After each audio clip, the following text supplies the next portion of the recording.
400 का वर्गमूल बराबर 400 का वर्गमूल चिन्ह लगा है, वर्गमूल 400।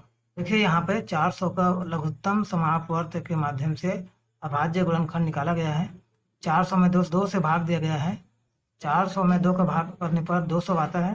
2 दूनी 4, 2 शून्यम 0 और 2 शून्यम 0, 200 आ गया। 200 में 2 से भाग दिया है और 2 से भाग देने पर 100 आया है। 2 एकम 2, 2 शून्यम 0, 2 शून्यम 0, 100 आ गया। 100 में 2 का भाग दे करके 50 लाया गया है। 2 पंछे 10, 2 शून्यम 0, 50 आ गया। 50 में 2 से भाग दिया गया है और 25 लाया गया है। 2 दूनी 4, 5 में 4 कम करने पर 1 बचा, 1 और 0 10 हो गए। 2 पंछे 10, 25 आ गया।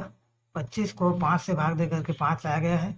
5 पंछे 25 और 5 को 5 से एक बार भाग दे करके 1 लाया गया है। 5 एकम 5। तो इस प्रकार से 400 के अभाज्य गुणनखंड इस प्रकार से प्राप्त हो गए। यहाँ देखिए वर्गमूल 400 बराबर वर्गमूल चिन्ह के अंदर में 2 गुणा 2 गुणा 2 गुणा 2 गुणा 5 गुणा 5। यहाँ पे 2 का 4 बार गुणा हुआ है और 5 का 2 बार गुणा हुआ है। नीचे स्टेप में देखिए वर्गमूल 400 बराबर वर्गमूल चिन्ह के अंदर में 2 का वर्ग गुणा 2 का वर्ग गुणा 5 का वर्ग। यहाँ पर 2 का वर्ग ऊपर में 2 का 2 बार गुणा हुआ है, जिसके कारण यहाँ पे 2 का वर्ग लगा है। और ये वाले 2 का वर्ग एक बार और 2 का 2 बार गुणा हुआ है, उसके लिए यहाँ पे 2 का वर्ग लगा है। और ये 5 का वर्ग ऊपर में देखिए 5 का 2 बार गुणा हुआ है, इसलिए यहाँ पर 5 का वर्ग लगा है। अब देखिए नीचे अगले स्टेप में वर्गमूल 400 बराबर 2 गुणा 2 गुणा 5।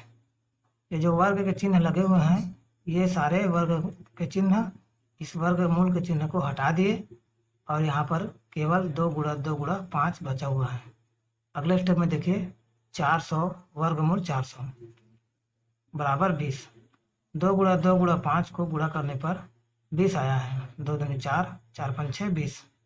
तो इस प्रकार 400 के वर्गमूल 20 प्राप्त हुए।